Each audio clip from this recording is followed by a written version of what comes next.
Hello and welcome to episode 21 of the Kingfisher Knits podcast. My name is Madeleine and I'm talking to you from my home where I live with my husband and our two small children here in Zurich, Switzerland, though I am originally from the UK. This is a podcast about my adventures in knitting, and I will put all the links of where you can find me down below, and the show notes for this episode will also be down below this description, in the description field down below this video on YouTube.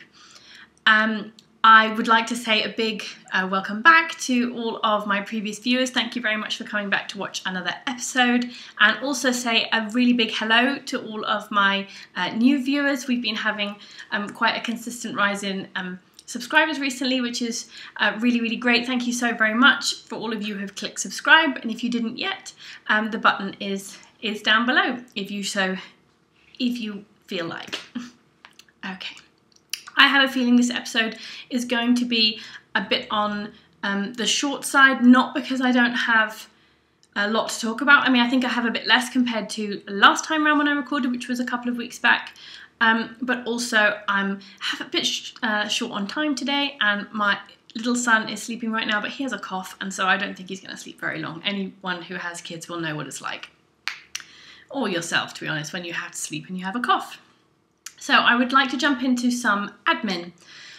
The first thing that I wanted to mention, just really quickly, I'm not going to spend a lot of time on details, but there are currently KALs going on in the group. There were two separate shawl KALs, one for each of my designs I released last year. One was the Artemis shawl and the other was the Stracciatella shawl. They have two separate chatter threads, but I decided to open one single FO thread for them. And I just wanted to show you now what the prize was going to be for that KAL. So the prize for that KAL is going to be this project bag, which I got from from Suffolk Socks, and specifically the Yarn Tart sort of hand-dyed component of Suffolk Socks in the UK. And she had these sweet little project bags, perfect for socks really. And this one says "Honk if you knit last night," which I really like. And I'm pairing that with this beautiful skein of yarn. So the colour representation, it's a little bit, it's catching all the different colours which are in this beautiful yarn. It's just a little brightened up on the screen compared to, they're just a little bit more muted. No, I was going to say dull, but dull's the wrong word. They're beautiful colours. And so this is a skein of art yarns. It's a hand-painted striping yarn, and it is 100% merino, 100 grams for 188 yards. So it's a worsted weight.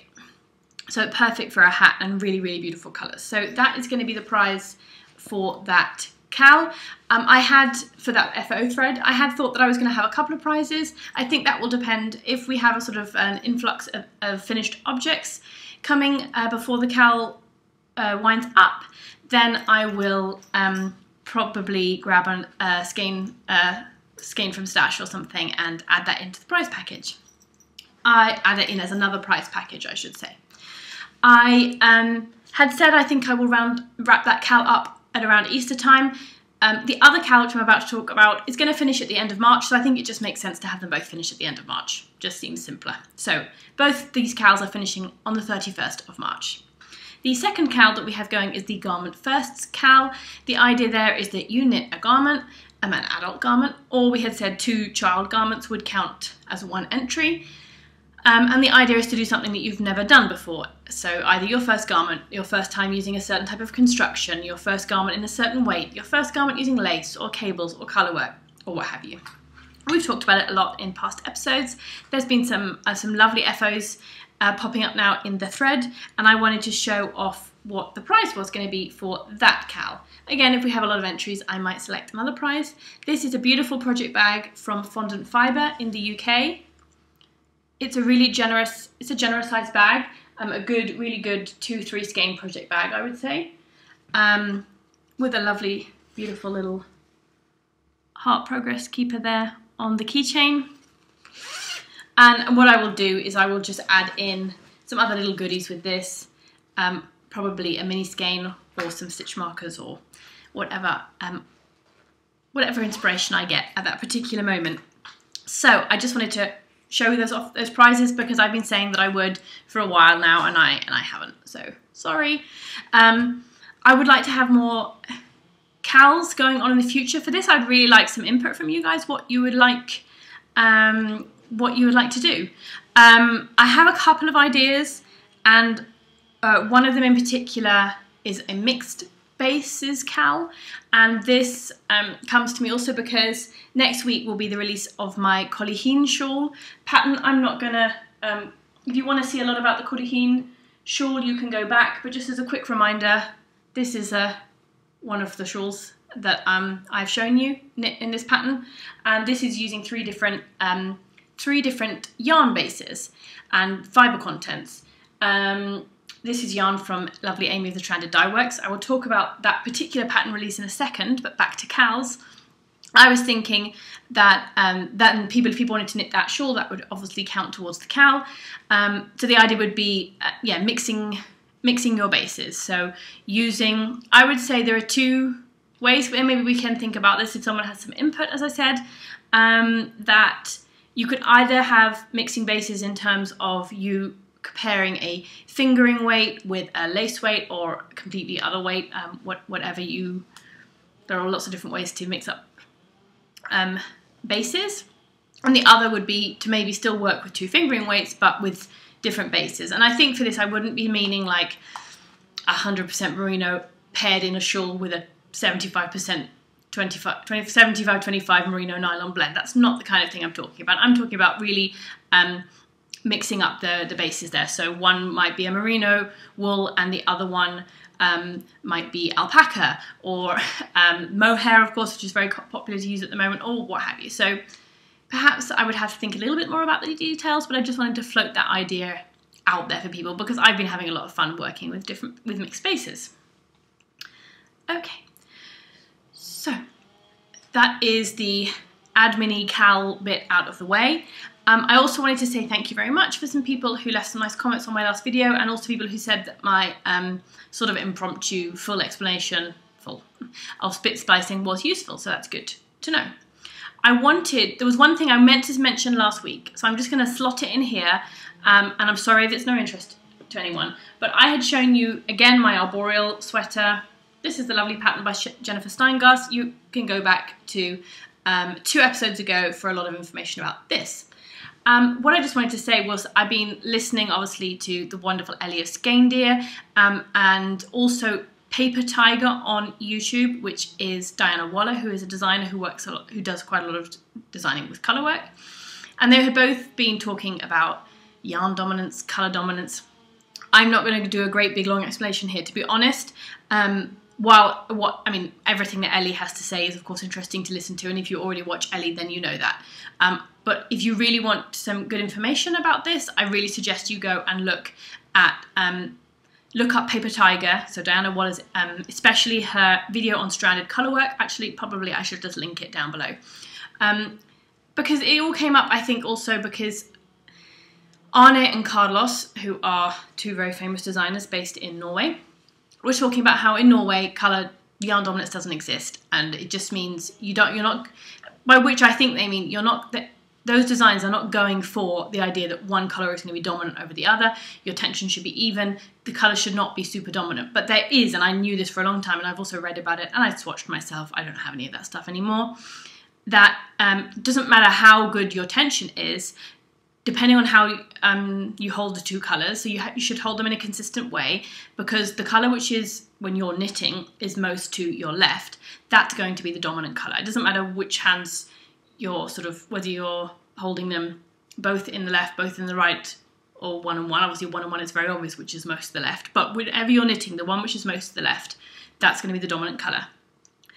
And so it just means that's going to pop out a bit more. And in some designs, you're not going to notice this very much, and Diana Walla says you notice it most in vertical stripes, and she's so true, because when I started knitting this, which is a top-down yoke, I totally knew about this yarn dominance thing, and I was like, yeah, I'm going to do that, and so my white colour here is going to be my contrast. I want the blue to be the background, so I want the white to pop, so I'm going to hold it so that it's a dominant colour.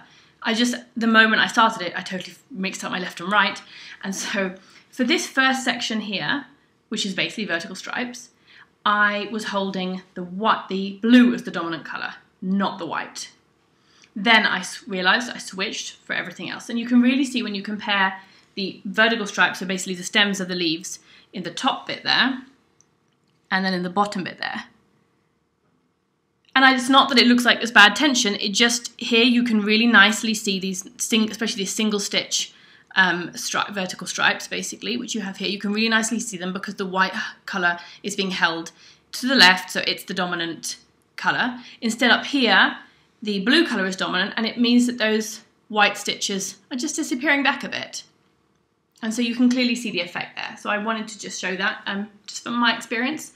But honestly, Diana Walla has made some beautiful swatches in her one, and showing you how subtle the effect can look for certain patterns and how prominent it is, especially for vertical stripes.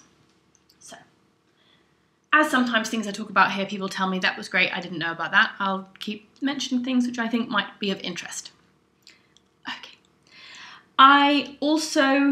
So that is the, what's the word I'm flouncing about here? Stuff that I felt I had to squeeze in at the beginning of the episode. Now,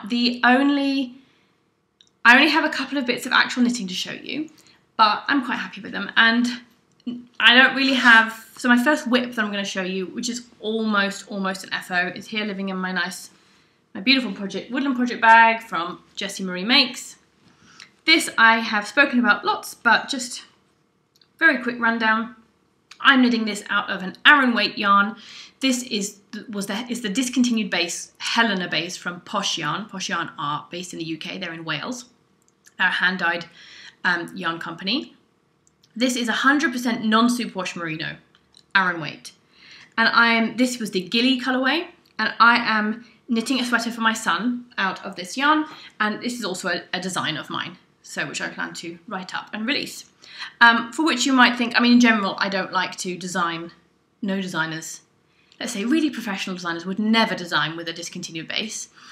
But for this particular pattern, I really think I will look, but there are a lot of different yarns you can use. So as long as you're using 100% wool or a high wool content with the same weight and getting the right gauge.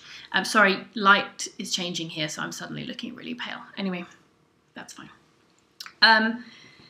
So my point is, I will suggest when I list a pattern what probably a variety of yarns that you could use, and give some notes about yarn substitution, just for people who are a bit less confident. But in this day and age, I think a lot of people are quite confident to take very similar yarns, at least, and substitute if they can get gauge.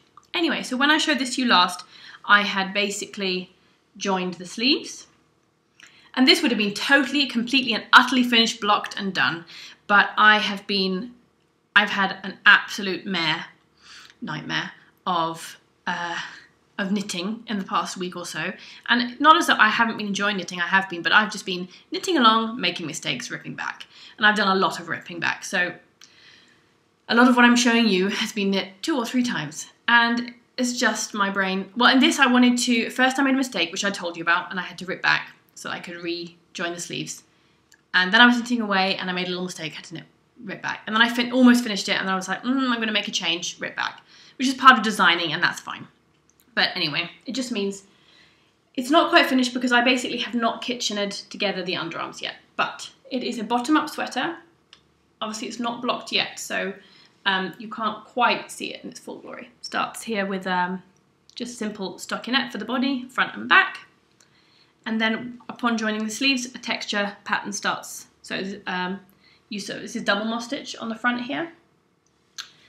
There are a few short rows worked in the back so that the back of the neck is higher, but the back is not in the texture. It's all in stockinette, so it's nice and easy to work.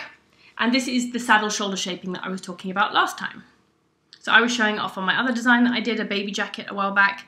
And here you can see quite nicely, even in this variegated yarn, the feature and the shaping created by this particular method of shaping a shoulder when you're working seamlessly in the round. I mean, you can also do this type of shaping working in pieces and seaming, of course.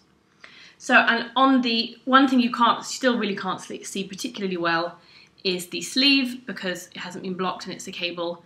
But here there is this cable, and because you have the saddle, the cable can run all the way up across the saddle, the top of the shoulder, and then here it goes into the ribbing at the neck. So now all I have to do is Kitchener together these underarm stitches and use the ends to obviously close the little holes that otherwise you would typically get, and block it. I'm really, really happy with it. I've really adored working with this yarn base. I have knit what I'm going to call, I've done it a bit long because my kids tend to be tall. It is the 4 to 6 year size, and it used 250 grams of Aran weight yarn. And I did the sleeves a little long, because better have them a bit long and be able to turn them up than be too short. And I want them obviously to be able to wear this next winter because we're already in spring. What you will notice, so I've done 2x2 ribbing.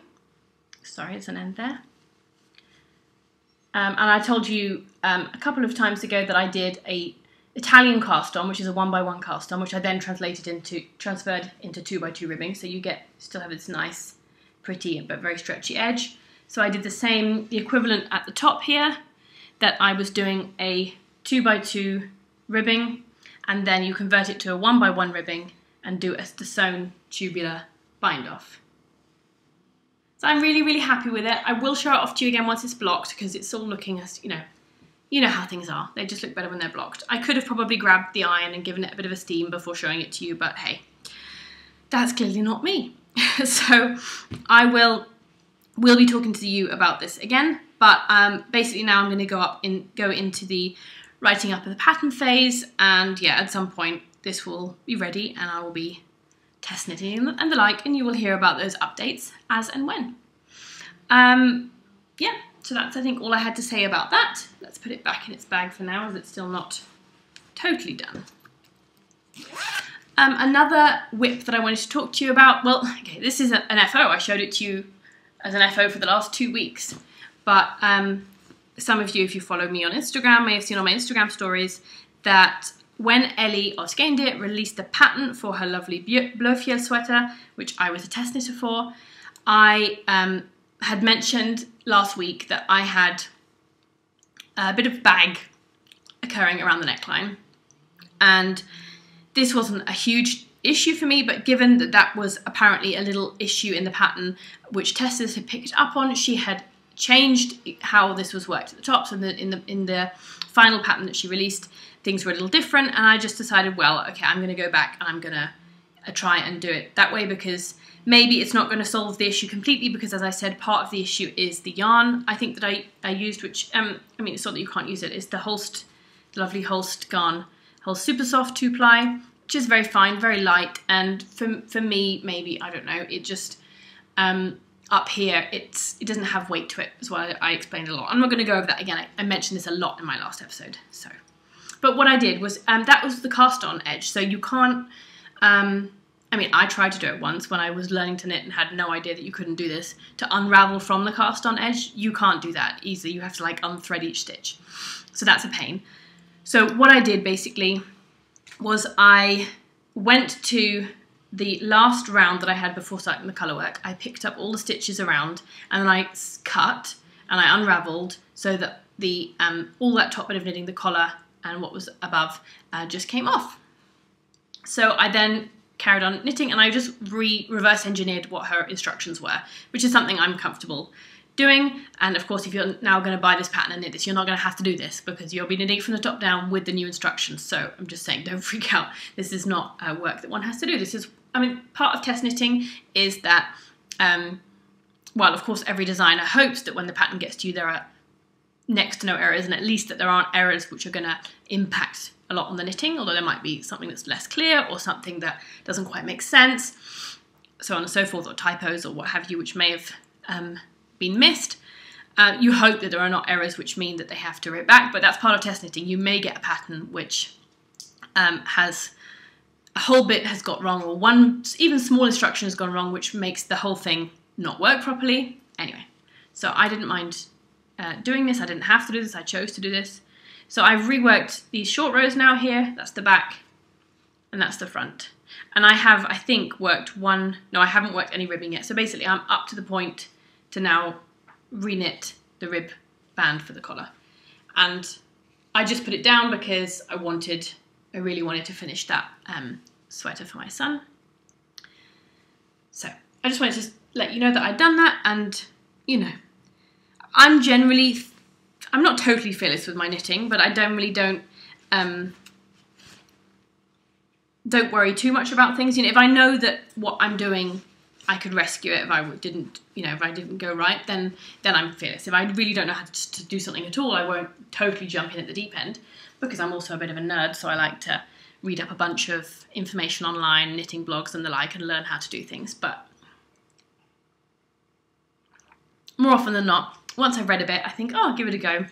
And there's a lot of trial and error involved, but that's how I learned to knit. So, I realised one thing I didn't say. No, this is totally out of order. I had mentioned about the idea of doing a mixed-based KAL and said that I would come back and mention briefly about the Cuilithín Shawl.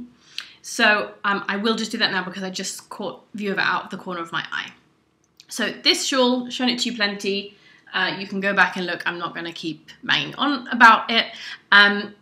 Is going to be released next Friday. So today is, I don't know what day it is today. I mean, it's a Thursday, but today is the 15th of March. So this is going to be released on Friday the 23rd of March. So that means I will be listing the pattern on Ravelry, but also that Amy of Stranded Dye Works and the Stranded Dye Works podcast will be listing kits for that shawl on her website. She has told me that she will be releasing that she'll be doing a shop update on her website. I will link that down below on at 7 p.m. GMT. That's British time. 7 p.m. On her store. Sorry, words. And those kits will include the yarn and the pattern. That is our agreement, and that's generally how I've always worked with independent designers. So you just know you can go there if you want a kit. You know that you can go there, and in one purchase you've got everything you need. And basically you'll get a Ravelry download code, which you can then go and put in on Ravelry to download the pattern and have the PDF and have it in your library and everything. And for those of you who are not interested in kits, the pattern will be also available just as an individual pattern purchase on Ravelry. Yeah. So that I did have to put that in because that is important information. But I will, of course, I post on Instagram about that in the run-up next week. Okay. I'm looking around myself thinking that I'm forgetting things, but I'm not. Okay. So there is another project that I'm working on. This is a design, but this design hasn't... So I've sketched this design out. I had an idea of how I wanted it to be for a little while. I'm now knitting on it. It's coming up really nicely. But as you may know about me, I often choose not to show sort of in its entirety the design until I am a little bit further along in the process. So in this case, I think I'm about 40% of the way through. So perhaps next time that I get a chance, I will show it to you. But for this, I'm using, again, yarn from my stash, from the lovely Amy of the Stranded Dye Works, This is her solo base.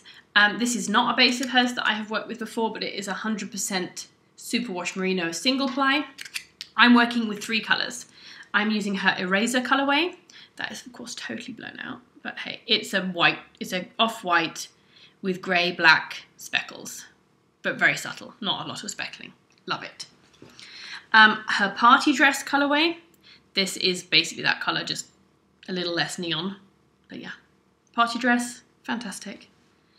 And in the end, I went with pairing this with her mettlesome colourway, which this is also a colourway which I have in my shawl over here. It comes out more saturated on her solo base, and this is something a lot of people say with single ply merino, it takes the dye so well. So often colourways from certain designers will always be more saturated and brighter and richer on 100% single ply superwash merino than on a sort of equivalent ply base or a merino nylon combination. But it's this colour here on her Oasis base, which is her 75-25 merino nylon superwash, and this is the single ply. So you can see that it's definitely, you can see how they relate to each other. They have all the same colours, but it's just more saturated here. And I just love it, love it, love it. So I am knitting, this is a 3 skein project as I'm envisaging it. And what I'm doing is, and I'm knitting it on 6mm needles because I'm holding the yarn double. So I'm not going to show you it off entirely so you can see the shape and everything yet, but this is what's going on here at the moment, and I'm just really loving all these colours together. I know some people wouldn't love all these colours together, I really do, but I think what you will see when this design is done or nearing completion is that it's going to work really well with any 3 colours basically that you think would be nice to go together. And you're holding it double, so I think it's great. I've really been longing for a shawl that is made with a heavier weight yarn, and I do have some heavier weight yarn, which is put to one side for a shawl. Keep meaning to do that, but I haven't done that yet. But another great way is to hold finger and weight double, and I was trying to think of a nice way to use up maybe some beautiful skeins that people would have in stash, or some beautiful kit that they might have bought, and to use it up a bit quickly and get yourself a heavier weight shawl, if that would be something you like. And this is living in my beautiful geeky chemistry project bag made for me by my lovely friend Philippa. Love it. I always have to use that project bag now. Actually, that project doesn't fill that project bag because that project bag is worthy of a garment, but I like the bag too much, so I have to keep using it. Okay, so that is all the knitting content. What I do have to show you finally is a little bit of yarn. So I made a cheeky yarn purchase. What happened was, I've been thinking, I've still never bought shade cards of any yarn. I really have my eye on getting shade cards from Blacker. I keep thinking in my mind, dreaming that I might get to go to a fibre festival one day in the UK and go and pick up stuff from Blacker. But given that I never have and don't know if or when I ever will, I kind of feel like I might go and order some shade cards from them. But when Eli of Skeindeer again had shown off that she had got her new shade cards from Finull. So for those of you who don't know, I'm not an expert. Sorry, not for those of you who don't know. You should all know that I'm not an expert. There are very few things, if any, that I could possibly say I was an expert on. Let's not go into that. Dear oh dear. But what I wanted to say was Eli is definitely more an expert than me.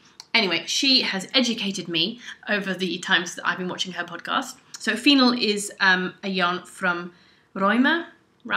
It's written like that. I think she says Rauma. But, and Finull is, they used to have Finullgarn, which was their yarn. They recently have merged with the company which had PT2. And PT2 and Finullgarn were basically interchangeable, not entirely, according to Eli. I believe you, Eli.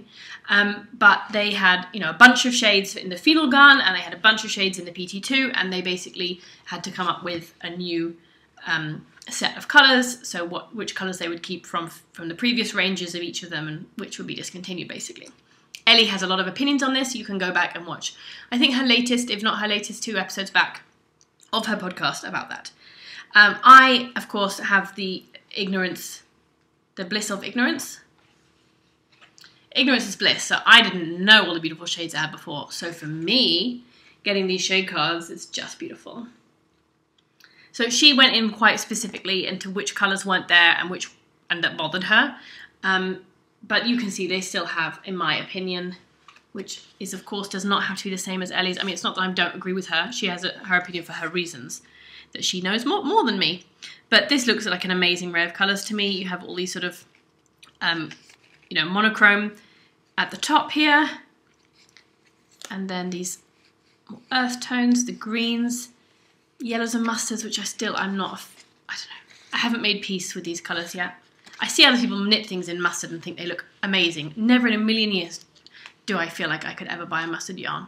I did buy one. I destashed it. And not because it wasn't beautiful, it was beautiful. But I just didn't have plans for it. And I thought somebody would.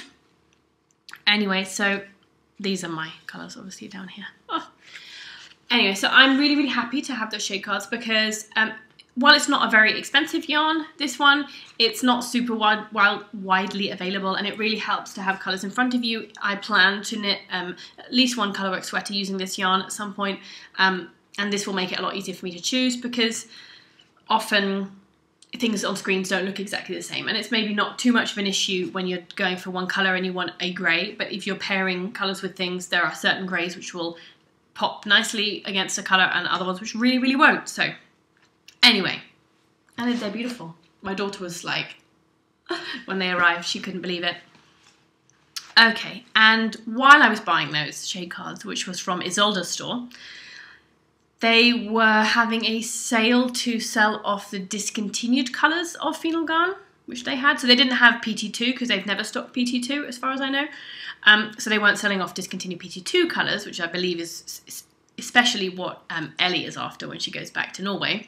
But they were selling off discontinued Finullgarn colours from Rauma or Rauma. Anyway, so I bought some. I bought one colour, but I bought a sweater's quantity. I wanted 9, so these come in 50-gram balls. This is the colour. It's coming up more to you. I mean, if it were that colour, I might even love it more. It's coming up more blue to you. It's more green. Can I get it to come out the right green? It's more green than that. I'm sorry, it just is. Anyway, it's more green than you're seeing there, which is fine. I wanted 9 balls because I thought that sounded safe for a sweater. So this is a 50-gram, each ball is 50 grams and has 175 meters. So I would say, I mean, based on the put up, I would call it kind of a sport or heavy fingering. When you look at it, it looks more like a heavy fingering, I would say. Anyway, sorry. But they only had 8 balls left, so I bought all 8 balls. So I didn't want to make too much crinkling, but here they are. A little glare there. And I figured if I wanted to still make colourwork sweater with them, now I've got the shade cards, I could pick out some colour, which I might do, or 8 balls would be enough for me to make a single colour cardigan and or jumper, but I'm kind of thinking, I just love this colour, and I'm kind of thinking of a cardigan and something steeked, because I've never steeked an adult garment. I steeked a cardigan I did for my son, which he's now sadly grown out of. I mean, it fits him, but it's too short. Hence why I made the other one long, because then you've got more to play with, because often they're going to grow up quicker than they grow. Anyway, so can you hear that? Oh, it is a very woolly wool. It's 100% non-superwash finish. Finullgarn does not mean finish. Norwegian wool. It is sturdy, sturdy, sturdy. And I would say, compared to, this is the Snelden yarn, which I use for this, it's similar to that. It probably feels, at least before it's been washed, like it has a touch, but it's not. This is the thing with these yarns often, if there are different types. There are ones which are really prickly, right? You can feel it. It's not soft. It doesn't feel smooth on your skin, but actually when you put it up to your skin, it's not prickling and tickling and hurting all the time. And I think when washed, it can only get softer. So I'm impressed. It's not too rough, and I'm really excited, but I don't know. This is the first time I've ever bought a sweater's quantity not knowing what I was going to make with it, or at least having an idea. So it was a little scary. So I don't know if someone has any ideas. I mean, I could convert a nice cardigan pattern into a steeked one, probably. Or if there is one out there which is meant to be steeked. I don't know. But that's what I'm thinking this would be nice for. But yes, I may yet pick a couple of contrast colours and make something with a colourwork yoke, which can still be a cardigan, of course. Anyway, starting to ramble now. So that was what I wanted to talk to you about for that. I did want to say that I also have got this pattern from Ellie, which, oh my gosh, I was meant to look up how to pronounce it. Something Drasil. Yggdrasil or Yggdrasil. I've liked these ever since I saw her showing them off. I think they're really, really pretty. I do like them in these colours, which is not coming up, but that's like a very dark green with a nice red and white. And they look a bit Christmassy, but not massively Christmassy, but I've also seen them knit up in a bunch of other colours on projects on Ravelry, and they look really, really, really, really, really nice. So I'm quite keen to make these soon. I do have her Selbu, sorry, I'm not sure of the pattern. I do have her Selbu mitten pattern, just the Selbu mittens, not the whole club. And I've shown I definitely want to make those. I have some yarn that is being sent to me from a D-stash, which I think I'm going to use for that. Because that takes DK weight yarn, whereas this takes fingering weight. So I was thinking I have these, this has gone into dream knitting now. Excuse me, that was a horrible lean over there. I have this yarn from Jameson and Smith, which I won as part of, as a prize from the Bakery Bears podcast. So I was thinking that could be 2 of the colours. And I would just need a 3rd.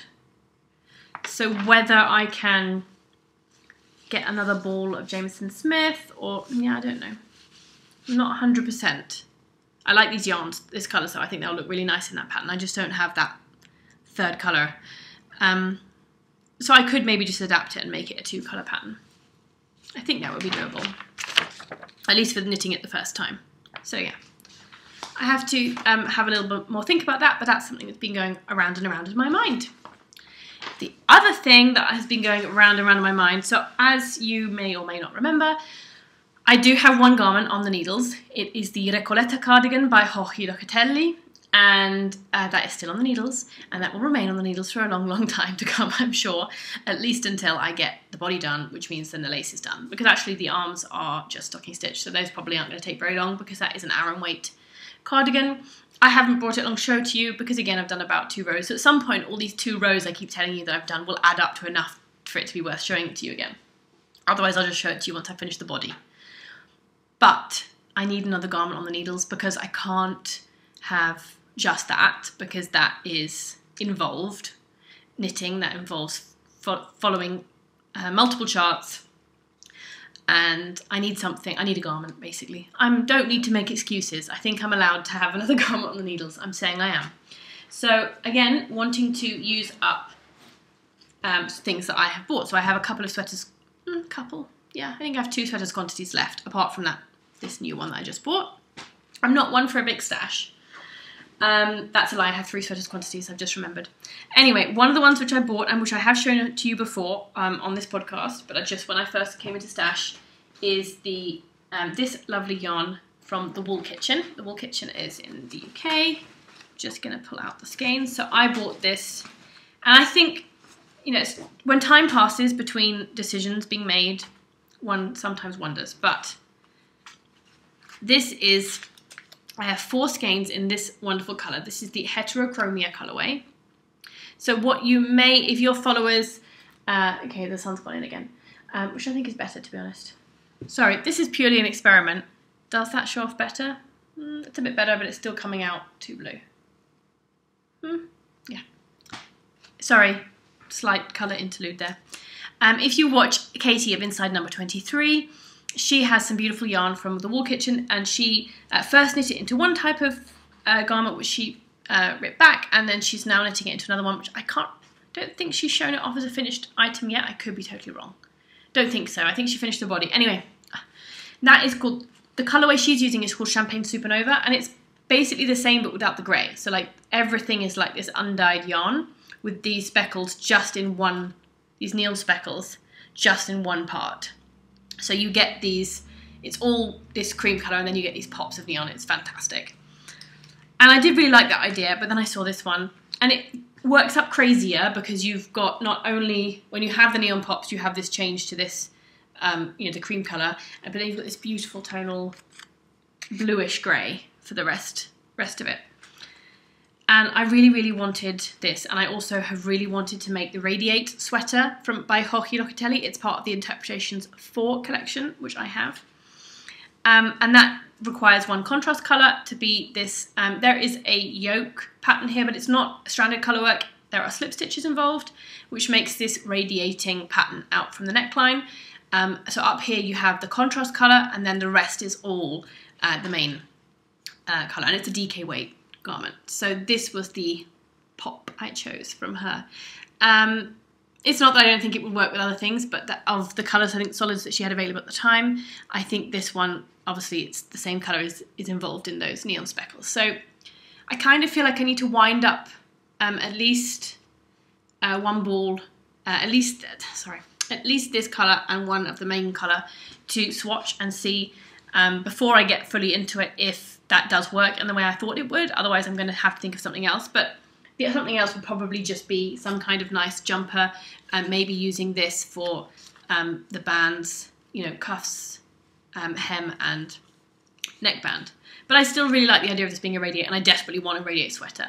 But I kind of feel I need to get a move on and see if this works in the way that I thought it would, and wind these up. And yeah, probably could cast on and just see. I mean, I always do a little gauge anyway first, so I'll probably do a bit of gauge checking and see if it works out in pattern. Okay, so I did want to mention that. That doesn't mean for sure that will be on the needles by next week. I may have decided to, or next time I record. I don't necessarily record every week, sorry. But I'll probably have at least swatched in that one or this if I have already thought of a pattern and know which gauge I'm going for. Okay. Thank you very much for watching. I'm halting because I keep feeling like I'm missing something, but I'm not. So I just wanted to say, again, thank you very much for watching the episode, and I would like to also say that thank you very much again to all those people who click like or make a comment or click subscribe. I'm really, really grateful. And I wanted to also ask, this is something I've never done before because I figured if people have a question for me, they'll just stick a comment down below or they'll message me somewhere. But just in case, maybe this is not of interest to somebody, and that's fine if it's not.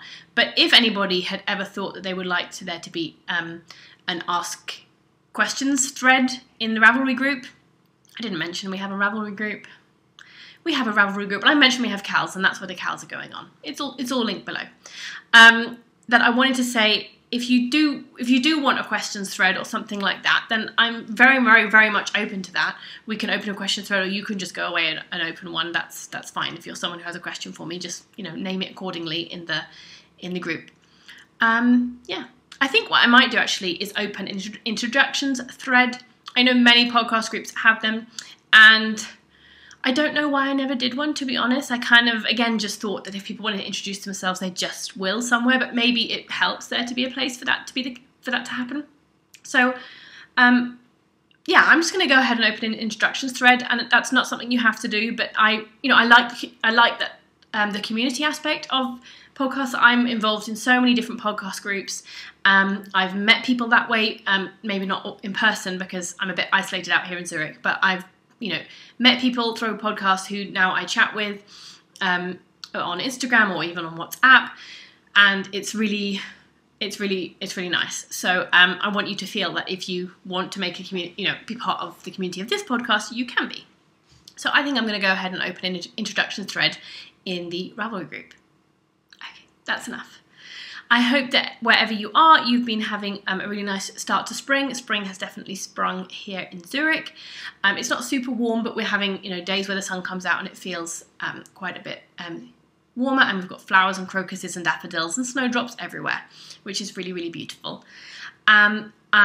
It was Mother's Day back in the UK on the Sunday just gone, so happy Mother's Day belated to all of you. And I hope that I will manage to get another podcast recorded before Easter. It should be possible. We're not going anywhere for Easter this year. We're staying put. But then again, that doesn't mean things will be necessarily less crazy. Thank you very much, everyone, for taking the time to watch, and bye-bye.